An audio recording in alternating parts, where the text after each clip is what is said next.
Megan Cave with PBIS Apps. Today, I'm going to show you how to update your school days per month in school settings. In order for Swiss to automatically calculate reports like the average referrals per day per month report, you need to tell it how many instructional days per month you have. But where do you do that? And I'm going to show you.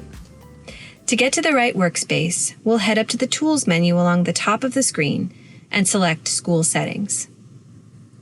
To update your school days per month, locate the core data settings along this side, the left side of the window, and click School Days. These are the school years when we've used the Swiss Suite. The current year is at the very top, and that's the one we're going to update, so we can click anywhere in the row to open it. Here we've got all the months waiting for some school days to be entered. So let's start entering the total number of instructional days we plan to have each month. Out here in Oregon, many of our schools start in September. We don't have any instructional days in August, so I'm going to leave August with a 0. We can either use the up and down arrows to add or remove school days, but for me, I think it's faster to just type in the number and then either click into the next field or hit the Tab key on my keyboard to move to the next month. While I'm entering these numbers, let me tell you a couple of rules we go by in this space. First is the numbers you enter here should reflect the number of days where students received instruction. Holidays, in-service days, grading days, these aren't included, just the instructional days.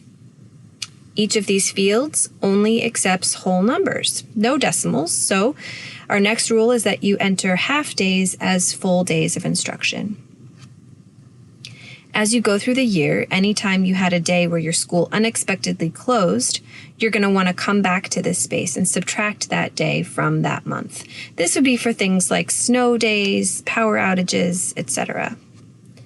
And our last rule is that if at some point in the year your school offers virtual school days, so long as those days are instructional, you're going to want to include them here as a full day of instruction. Our school ends in June, so we'll leave July with 0 days. Now check out how the application automatically totaled up our school days along the bottom. Now we just click Save.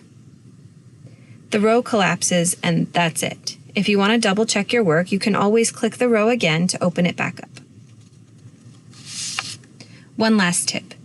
There's a setting sort of related to school days, and that's identifying your school's start month. Now, if you have just a couple of seconds, I can show you that really quickly. Along the left-hand side, find the Applications menu and click General underneath it. These are the settings allowing you to customize your Swiss Suite account across all 3 applications. The first setting here is your school's start month. If I asked you, when does your school year start? What would you say? Whatever month it is that you just said for you and your students, that's what you're going to select here. Again, we click anywhere in the row to open it and edit the setting. Click on the Start Month drop-down menu to change the start month for your school. Where we live, like I said, our students typically start school the day after Labor Day, which ends up being somewhere around the beginning of September. I'll select September, but you select whatever month is right for your school. And then click Save. Super easy. Now our start month setting matches with our days per month information we entered earlier.